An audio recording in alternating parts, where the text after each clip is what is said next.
सुप्रभात विद्यार्थियों। आज हम पाठ्य पुस्तक बाल महाभारत कथा से पाठ 27 पांडवों और कौरवों के सेनापति ध्यानपूर्वक पढ़ेंगे। श्री कृष्ण उपलब्ध लौट आए और हस्तिनापुर का वार्तालाप का किस्सा पांडवों को सुनाया। वार्तालाप जो भी बातचीत हुई सभा में, धृतराष्ट्र की सभा में, वो सारा किस्सा या हालचाल सभा का पांडवों को सुनाया। युधिष्ठिर अपने भाइयों से बोले, भैया अब सेना सुसज्जित करो, उसको सजाओ, अच्छी तरह से सज्जित करना, सजाना होता है, और व्यूह रचना सुचारू रूप से कर लो।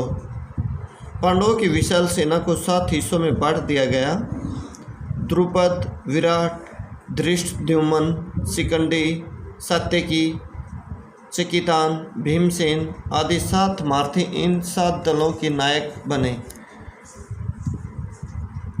अब प्रश्न उत्पन्न कि सेनापति किसे बनाया जाए, सबका सुझाव लिया गया। अंत में युधिष्ठिर ने कहा, सभी ने जिन जिन वीरों के नाम लिए हैं वे सभी सेनापति बनने के लायक हैं, किंतु अर्जुन का सुझाव मुझे हर दृष्टि से ठीक प्रतीत होता है, मैं उसी का समर्थन करता हूँ। धृष्टद्युम्न को ही समस्त सेना का नायक बनाया जाए। तो पहला सेनापति पांडवों की ओर से धृष्टद्युम्न को बनाया गया। वीर कुमार धृष्टद्युम्न को पांडवों की सेना का नायक बनाया गया और उसका औपचारिक अभिषेक भी किया गया। अपने कोलाहल से दिशाओं को गुंजाती हुई पांडवों की सेना मैदान में आ पहुंची। कोलाहल होता है शोर। उधर कौरवों की सेना के नायक थे भीष्म पितामह।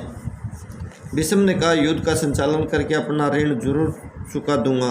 लड़ाई की घोषणा करते समय मेरी सम्मति किसी ने नहीं ली। सम्मति होता है राय, राय किसी ने भी नहीं ली। इसी कारण मैंने निश्चय कर लिया है कि जानबूझकर स्वयं आगे होकर पांडुपुत्रों का वध मैं नहीं करूंगा।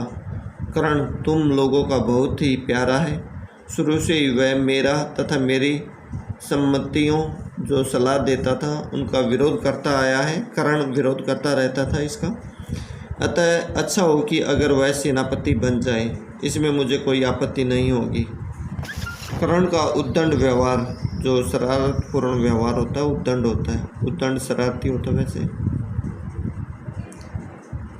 व्यवहार भीष्म को हमेशा ही बहुत खटकता था। खटकना, अच्छा न लगना।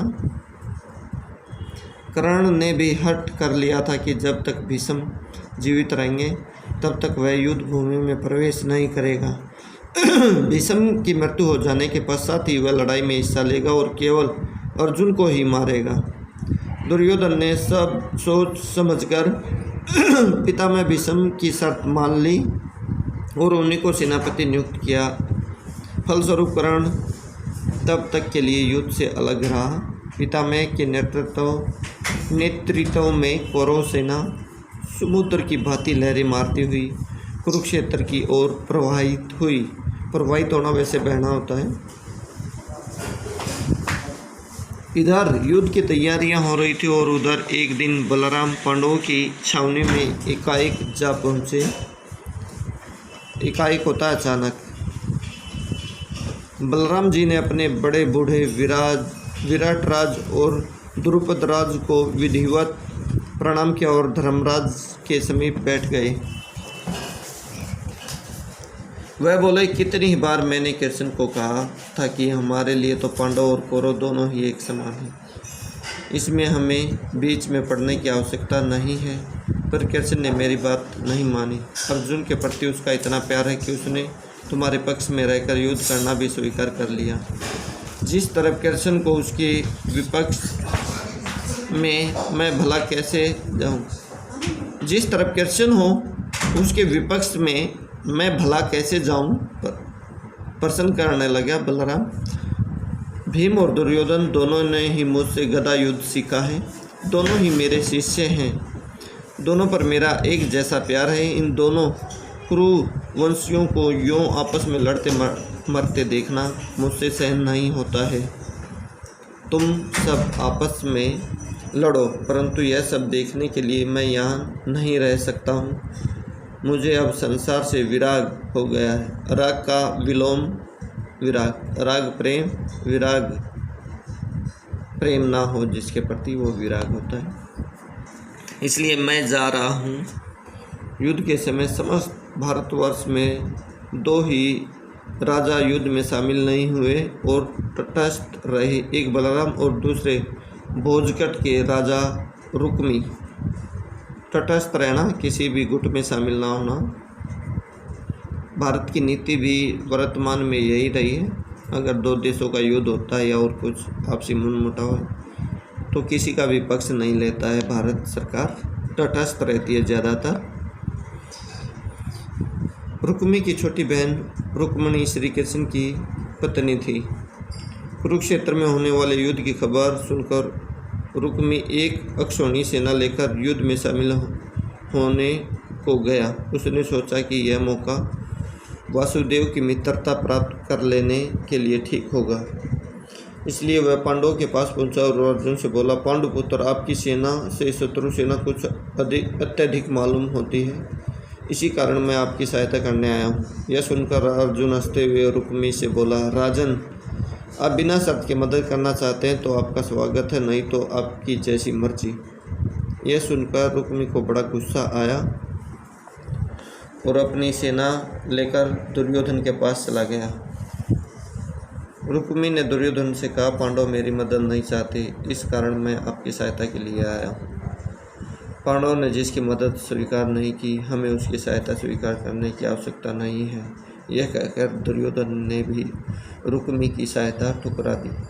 बेचारा रुक्मी दोनों ओर से अपमानित होकर भोजकट वापस लौट गया। रुक्मी कर्तव्य से प्रेरित होकर नहीं, बल्कि अपनी प्रतिष्ठा मान सम्मान होता है बढ़ाने के उद्देश्य से कुरुक्षेत्र गया और अपमानित हुआ। कुरुक्षेत्र ये अपना जिला है हरियाणा का, जहाँ महाभारत का युद्ध हुआ था। कुरु इनका जो पूर्वज था पांडवों का, उसी के नाम से, कौरव और पांडव का, उसी के नाम से ये क्षेत्र पड़ा था, कुरुक्षेत्र। ऐसे ही कर्ण नगरी, करनाल, जहाँ का कर्ण राजा था, ध्यान रखेंगे ये हमेशा। कुरुक्षेत्र के मैदान में दोनों ओर की सेनाएं लड़ने को तैयार खड़ी थी। उन दिनों के कानून के अनुसार दोनों पक्षों के वीरों ने युद्ध नीति पर चलने की प्रतिज्ञाएं ली। युद्ध की नीति जो नियम कानून होते हैं, नीति होता है वो। कौरवों की सेना की व्यूह रचना देखकर युधिष्ठिर ने अर्जुन को आज्ञा दी, एक जगह सब वीरों को एकत्रित रहकर लड़ना होगा। इसलिए सेना को सूचीमुख, सुई की नोक के समान व्यूह में सज्जित करो। सज्जित करना, सजाना। इस प्रकार दोनों पक्षों की सेनाओं की व्यूह रचना हो गई।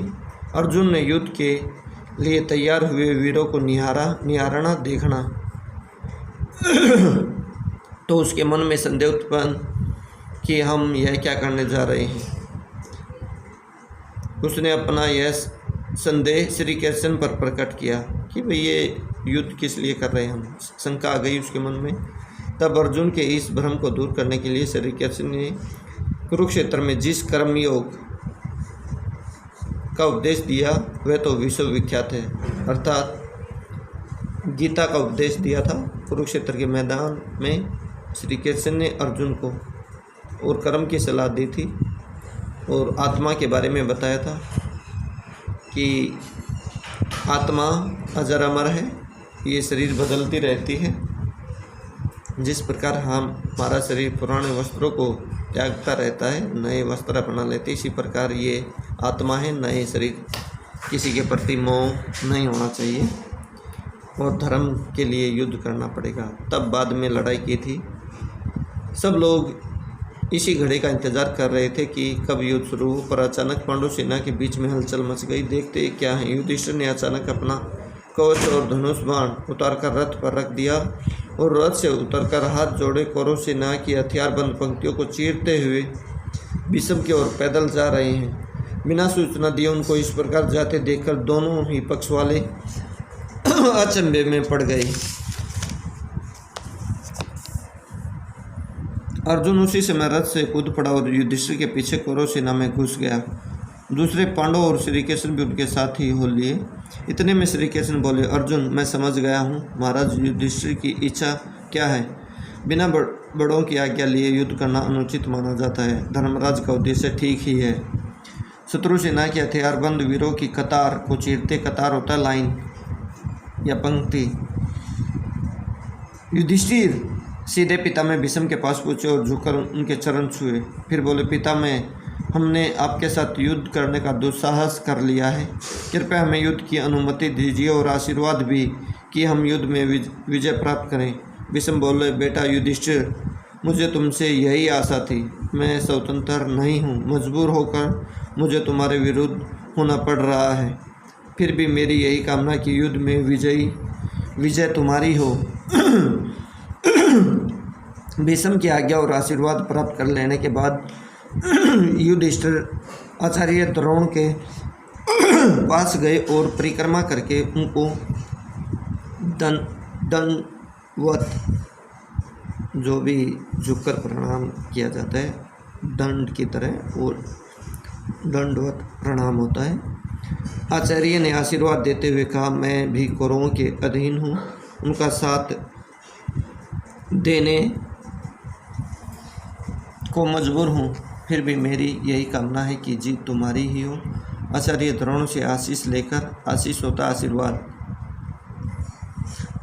धर्मराज ने, धर्मराज युधिष्ठिर का पर्यायवाची है, ध्यान रखेंगे। आचार्य कृपाचार्य के लिए आया है एवं मद्रराज शल्य के पास जाकर उनका भी आशीर्वाद प्राप्त किया और सेना में वापस आ गए। युद्ध आरंभ हुआ तो पहले बड़े योद्धाओं में द्वंद्व होने लगा।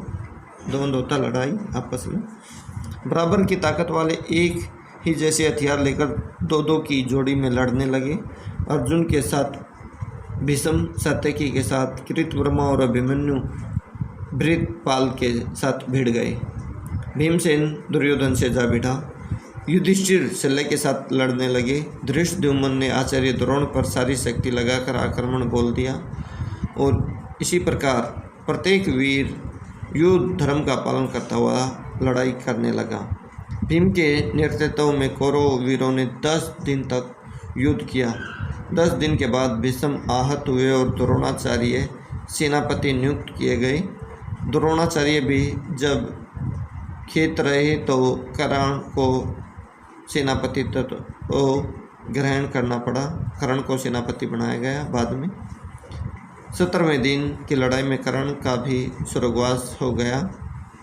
इसके बाद शल्य ने कौरवों का सेनापति बनकर सेना का संचालन किया। इस प्रकार महाभारत का युद्ध कुल 18 दिन, ये महत्वपूर्ण प्रश्न है, कुल 18 दिन तक महाभारत का युद्ध चला था। तो इस प्रकार से हमने पाठ 27 पढ़ा है। इसको ध्यानपूर्वक पढ़ना है और कठिन शब्दों को रेखांकित करना है। एक एक अंक के क्वेश्चन अंडरलाइन कर सकते हो आप।